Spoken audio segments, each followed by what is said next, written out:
Railway. 3 प्रमुख आर्थिक rail गलियारा कार्यक्रम क्रियान्वित किए जाएंगे, जो इस प्रकार हैं: ऊर्जा खनिज सीमेंट गलियारा, 2 पत्तन संपर्कता गलियारा और 3 अधिक यातायात वाले गलियारा। बहुविध मॉडलों वाली संपर्कता को संभव बनाने के लिए प्रधानमंत्री गति शक्ति के अंतर्गत इन परियोजनाओं की पहचान की गई है।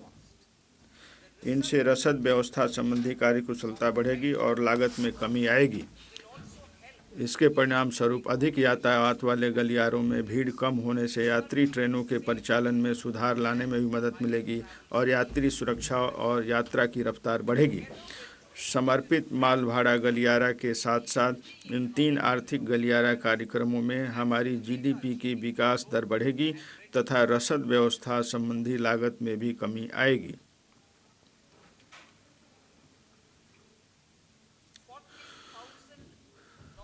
यात्रियों की सुविधा, आराम और सुरक्षा बढ़ाने के लिए 40,000 सामान्य रेल डिब्बों को वंदे भारत मानकों के अनुरूप बदला जाएगा।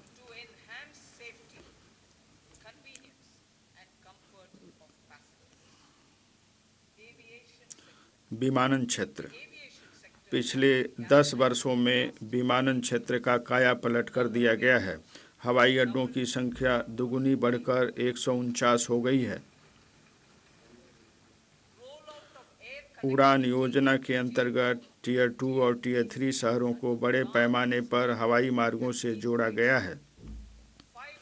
517 नए हवाई मार्ग 1.3 करोड़ यात्रियों को उनके गंतव्य तक पहुंचा रहे हैं। देश की विमानन कंपनियां 1000 से अधिक नए वायुयानों के लिए ऑर्डर देकर पुरजोर तरीके से आगे बढ़ रही हैं। मौजूदा हवाई अड्डों का विस्तार और नए हवाई अड्डों के व्यापक विकास का कार्य आगे भी तेजी से चलता रहेगा। मेट्रो और नमो भारत। हमारे मध्यम वर्ग का दायरा अत्यंत तेजी से बढ़ रहा है और तीव्र शहरीकरण हो रहा है। मेट्रो रेल और नमो भारत आवश्यक शहरी रूपांतरण के लिए उत्प्रेरक बन सकते हैं। ट्रांजिट आधारित विकास पर ध्यान केंद्रित करते हुए बड़े शहरों में इन प्रणालियों के विस्तार को सहायता प्रदान की जाएगी। हरित ऊर्जा। 2070 तक नेट जीरो के प्रति हमारी प्रतिबद्धता को पूरा करने की दिशा में किए जाने वाले उपाय इस प्रकार हैं। 1 गीगावाट की शुरुआती क्षमता के लिए अपतटीय पवन ऊर्जा की संभावना को संभव बनाने के लिए व्यवहार्यता अंतर्निधियन की व्यवस्था की जाएगी। वर्ष 2030 तक 100 मीट्रिक टन की कोयला गैसीकरण और तरलीकरण क्षमता स्थापित की जाएगी।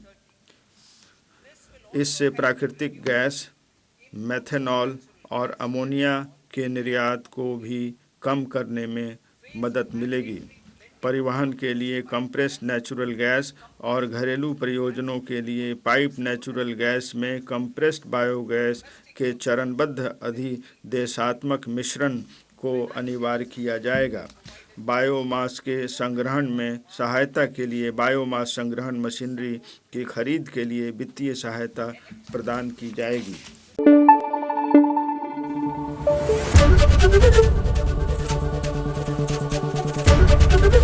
एबीपी न्यूज़ आपको रखे आगे।